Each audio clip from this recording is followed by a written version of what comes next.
Grâce à l'outil Lathe, nous avons vu qu'il était possible de créer le profil d'un objet et lui faire une révolution sur 360 degrés afin d'obtenir des objets circulaires comme des vases, des bouteilles, pourquoi pas des bols, des assiettes ou autres. Maintenant, imaginons, je veux travailler avec le même principe, c'est-à-dire avoir un profil, comme ici, mais je souhaite travailler sur un objet qui a une base, par exemple, carrée. On peut avoir des pots carrés. Alors, je peux très bien travailler de la même manière, donc j'ai ici mon profil qui a été créé en vue de face et j'ai ici en vue du dessus créé la base de mon objet qui est carré. Donc si on regarde en perspective, il est très important de s'assurer qu'il y a bien un élément vertical et l'autre positionné correctement.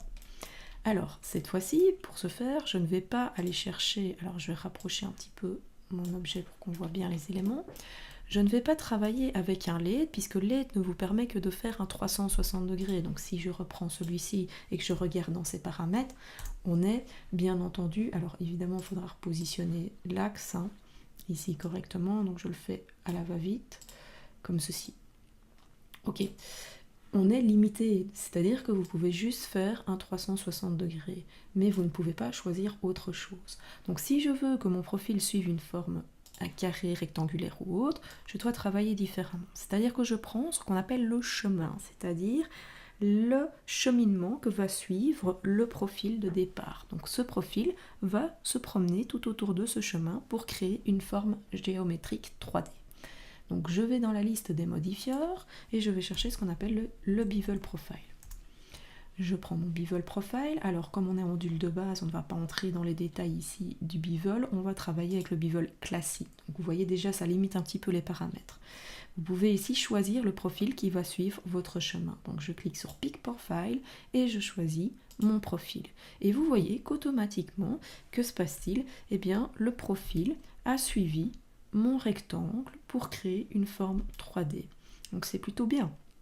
Vous remarquez également que ici au centre se place le profil, donc il démarre à partir du centre de mon objet, donc ici surtout à partir de son point de pivot, et j'ai une petite étoile qui m'indique où positionner le départ.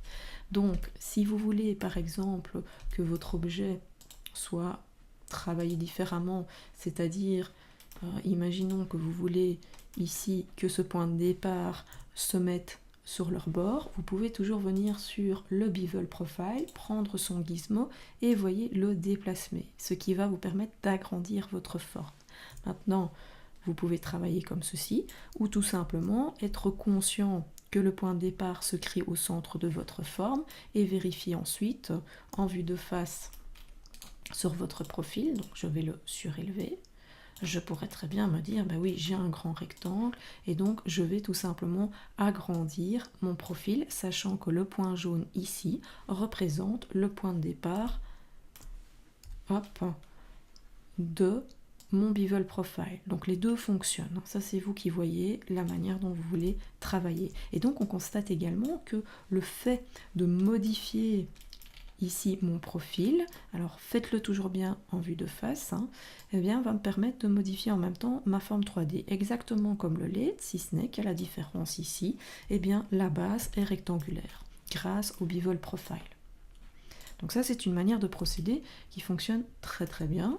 On peut à tout moment également revenir sur la spline de départ, à savoir notre rectangle, et se dire, bah, tout compte fait, je vais également modifier cette forme pour ne pas, par exemple, avoir une base carrée, mais plutôt une base rectangulaire. Donc pipette, pour voir avec ou sans le bevel profile.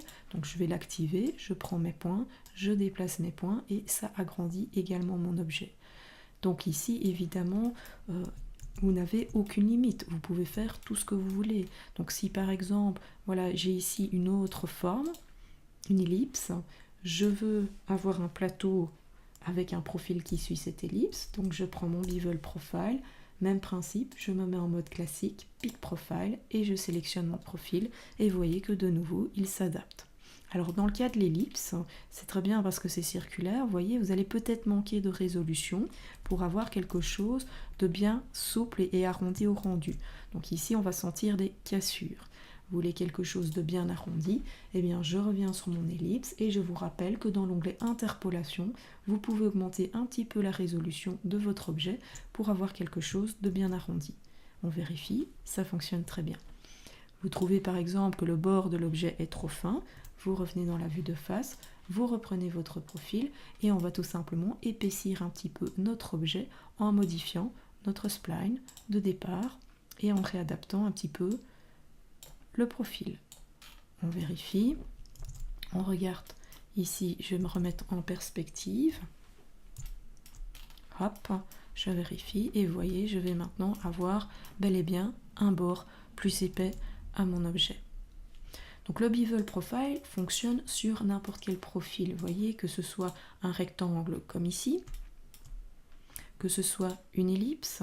Maintenant, je peux également le faire sur une ligne tout simplement, ou pourquoi pas, ici, vous voyez, un objet qui est resté ouvert. Donc j'ai pris un rectangle et j'ai supprimé un segment. Alors ça marche également. On prend l'élément, même principe, bevel profile. Donc hop, pick profile, et j'essaye, et vous voyez, ça fonctionne. Alors à la différence ici, il faut évidemment se rendre compte que si l'objet est ouvert, on voit l'entièreté du profil, et vous voyez évidemment que ici, c'est ouvert, vous n'avez pas de polygone qui referme. Donc si vous voulez avoir quelque chose qui soit fermé de part et d'autre, et notamment au centre, eh bien il faut peut-être travailler avec un profil qui est fermé. Donc je m'explique, ici, vous voyez, je n'ai pas fermé mon profil, ce qui fait une ouverture, ce qui crée un trou. Si maintenant je le duplique et que je décide par exemple de refermer la forme, donc ici j'ai un second profil et je vais tout simplement refermer, donc on l'a vu précédemment, je vais prendre un connect et je vais relier mes points. Je me retrouve ici avec une forme qui est fermée et plus ouverte. Ceci ne fonctionnera pas avec le late, à éviter. Mais par contre avec le bevel profile, eh bien qu'est-ce que je peux faire? Tout simplement reprendre mon profil, ici, mon bevel profile, pick profile et changer, utiliser un profil qui est fermé. Et regardez la différence, et bien maintenant il va bel et bien fermer ici votre géométrie. Donc pas de problème.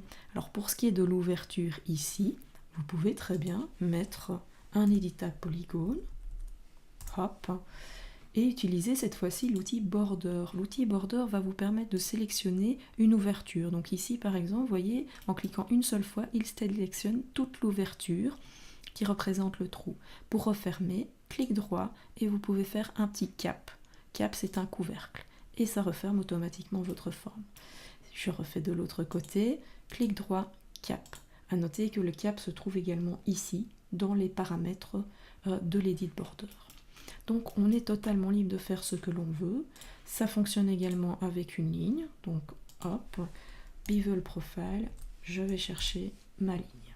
Donc classique, pick profile, là peu importe le profil que je prends, je vérifie et je regarde ce que j'obtiens.